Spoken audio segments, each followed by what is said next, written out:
participate in today's event. He asked me to present this project, Nick's House, which he was generous enough to also post on the site, and I got some great feedback, and thank you very much. The Nick's House is actually one of a series of projects that I've been doing at studio that all, in various ways, sort of rethink the picture window and are part of a kind of larger ongoing interest of mine of looking at the kind of complex interrelationship between vision, buildings, and the senses. So I thought before I show the Nick's House, I was going to show a couple of other projects just to put it in context. This interest in vision and architecture began about 10 years ago when I received the commission to design this house. I call it House for Bachelor, and it's a kind of massive renovation of this outdated developer home, which is here, which was located just 5 minutes outside of downtown Minneapolis. And the project basically displaces the kind of quintessential suburban lawn below ground. It did that for two reasons. One, climatic. Those of you who know Minneapolis, harsh winters and mosquito-infested summers made the backyard basically uninhabitable for most of the year. But more important was our client, a bachelor. He wanted a very, very private house organized around a kind of subterranean sort of spa outside of the crime neighbors, so hence our decision to kind of put it down. And this is the cross-section to the house. There's a carport that sort of directs visitors to the kind of platform bed and to this subterranean sort of bedroom. And seen from the outside, we created this fence, whose attempt again was to create this zone of privacy. But what we were interested from the interior, having this fence sort of dematerialize the boundary. So basically what it does, it's covered with AstroTurf. It hides the neighbor's house. And standing framed through the picture window, you would see nothing but a kind of bucolic image of earth, moon, and open sky. And here we're kind of very interested in how windows in suburban nature are already kind of complicated sort of artificial fabrications, and we thought we'd take that one step further. And here we are in this image. We're sort of down now in this bachelor den. Here the AstroTurf fence blocks the neighbor, basically brings the outside in, and there's a kind of pool that comes down and sort of frames the silhouette of bodies as they shower below. The next project, which we executed a few years later, by the way, all of these projects are actual commissions which we kind of retool usually when we're invited to present in an exhibition context. Here, we were invited to be at a show shortly after 9/11 called Big Brother, Architectural Surveillance. It was in Athens, Greece, and in Washington. And that project is called the Access House, and it's a project in St. Simon's Island in Georgia.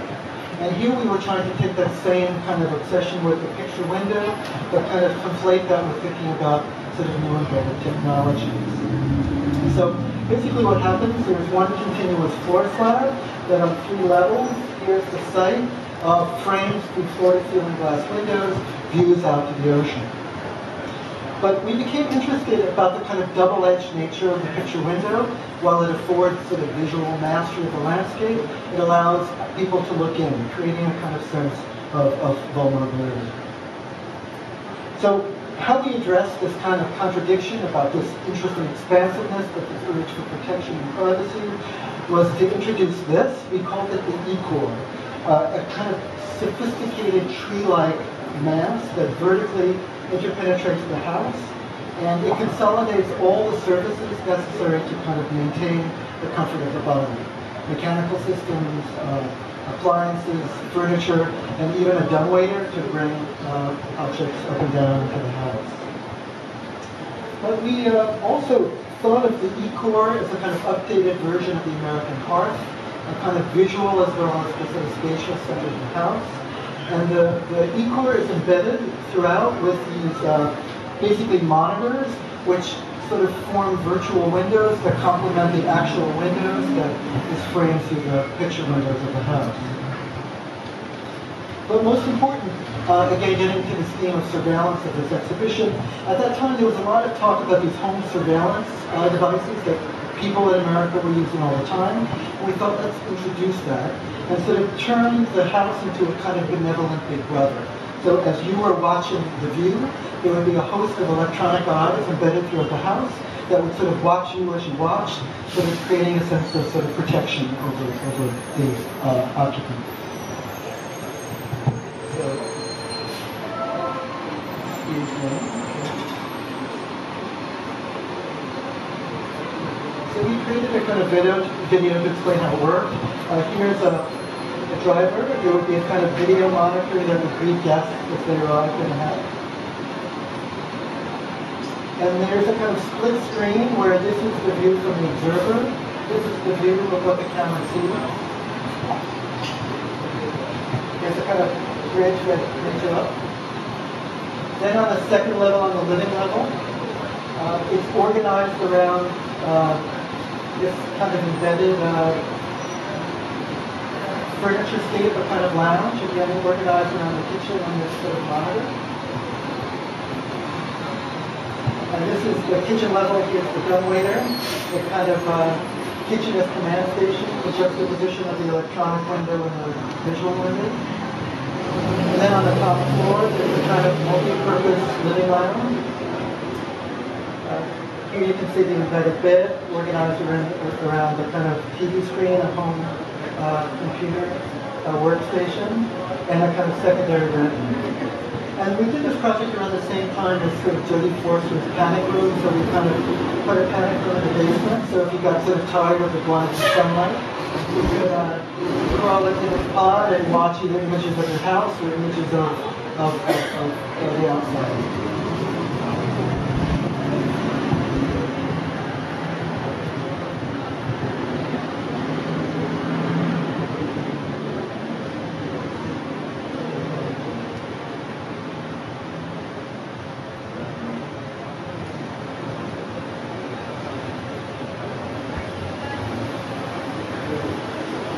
Okay, so to the next house.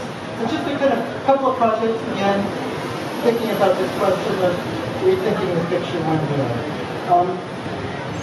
This is our most recent project. It's something I did recently, a collaborative project. And here we were trying to take on this question again of visibility and visuality, and now thinking about sound. So just a little bit of background. Except for exceptional building types like concert halls and opera houses, we tend to be pretty indifferent to acoustics unless basically something's wrong, like the HVAC is too loud or I'm competing with traffic outside. But normally I think architecture is all about being quiet.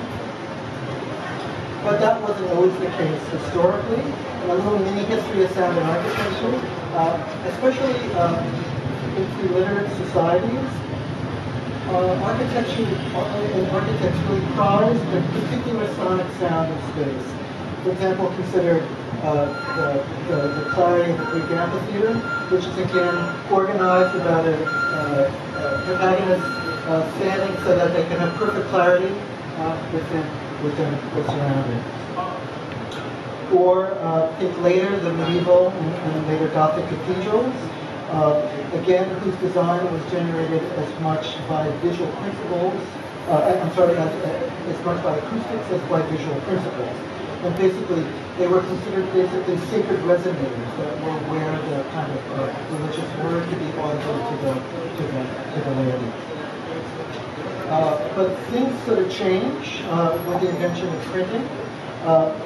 Freed from the responsibility of creating acoustic clarity, architects, for example, in this case like Palladio, under the kind of spell of perspective, a new ocular device, become less interested in how buildings sound, but are organizing buildings sort of perspectively. And what's considered this kind of Western oculocentric perspective really invades architecture, and I think it comes to kind of sort of overtake particularly modern architecture, which is again visually based. And again, that kind of quintessential icon of modernism, the kind of floor-to-ceiling window, that coupled with stripped-down interiors, which were prone to a host of acoustical problems.